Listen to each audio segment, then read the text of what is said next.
If Tommy Fury was to come to 200 pounds, I would love to do that fight.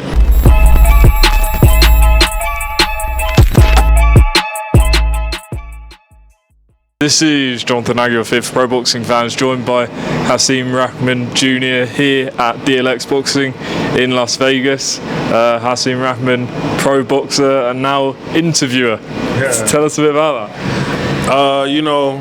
You can only box for so long, so I'm just sharpening up my skills on the mic so I can get behind the camera for when I'm hanging up the gloves. So, it's good. It's always good to have something planned for the future. So, when I hang them up, I'll still have something to do, and I already have one foot in the game. Yeah, you're obviously doing that on Fight Hype, so that's where people can check out your interviews from the weekend. Hasim, what have you been up to boxing-wise? Just training, staying ready for the call. You stay ready so you don't have to get ready. So I'm just staying ready so when I get that 3-week, 4-week call, I'll be ready to go ahead and take it. Now, it seems to me that you're interested in fighting a certain Julio Cesar Chavez Jr, who fought on the Jake Paul Mike Perry card recently. Talk to us about that fight. Yeah, I feel like that fight makes sense. Chavez, he's the son of a legend. I'm the son of a legend. Let's go ahead and let's get ready to rumble so that we can give the fans, what they come to see.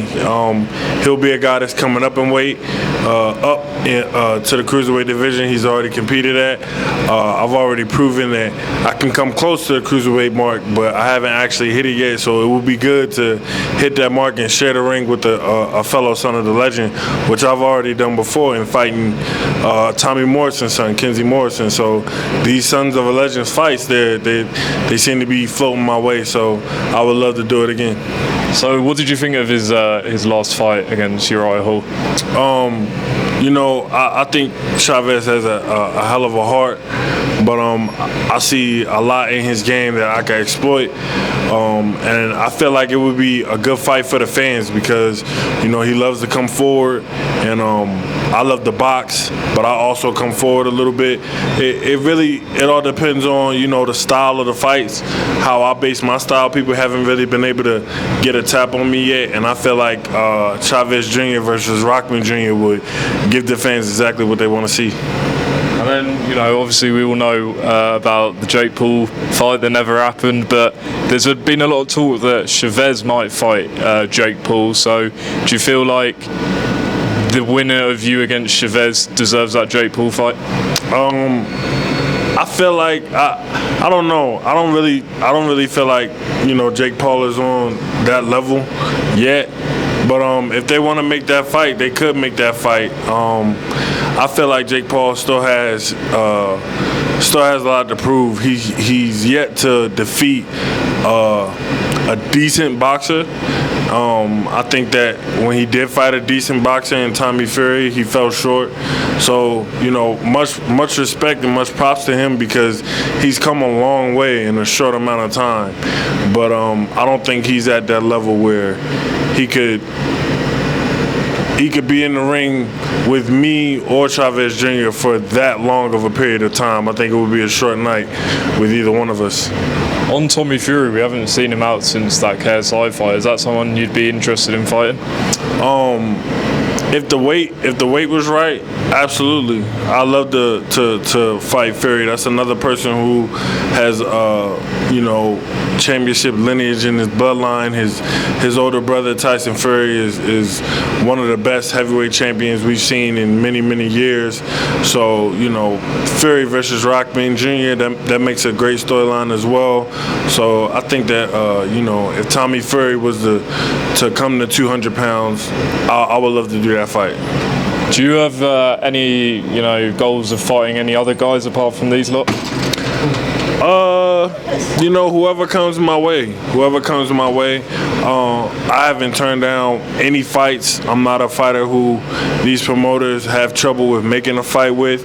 I'm not with the promoter right now. I don't have a manager right now. I don't have anybody holding me down, any type of strings attached to anybody. So it's very, very easy to make a fight with me right now. And I took a little while off to get my head right after I suffered my last defeat. And I think that my head is in a dangerous place right now because I want to get this ring rust off and then get into a big fight. Terence Crawford beating Israel Madrimov. Is he ready for Canelo Alvarez? I think he's ready for Canelo Alvarez. I think the skills are there. That fight was a great fight. I mean, everybody going into the fight expects Terence Crawford to deliver a knockout because he was on a 11-fight knockout streak. But you have to understand he was moving up another weight class. This is the undisputed champ from 140. He was the world champion at 135. He was the world champion at 147. He moved all the way up another weight class to 154.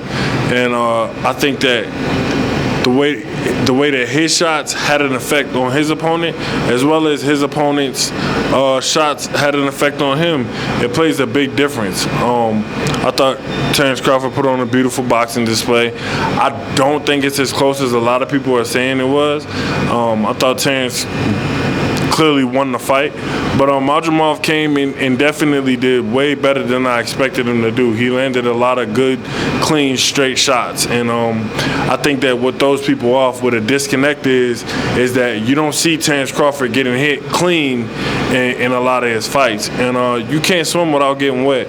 So much props to Terence Crawford, and I think he did extremely well. At the weigh-in, I saw you hanging out with Shakur Stevenson. What do you think of a fight between him and Gervonta Davis? And have you ever trained with any of those guys?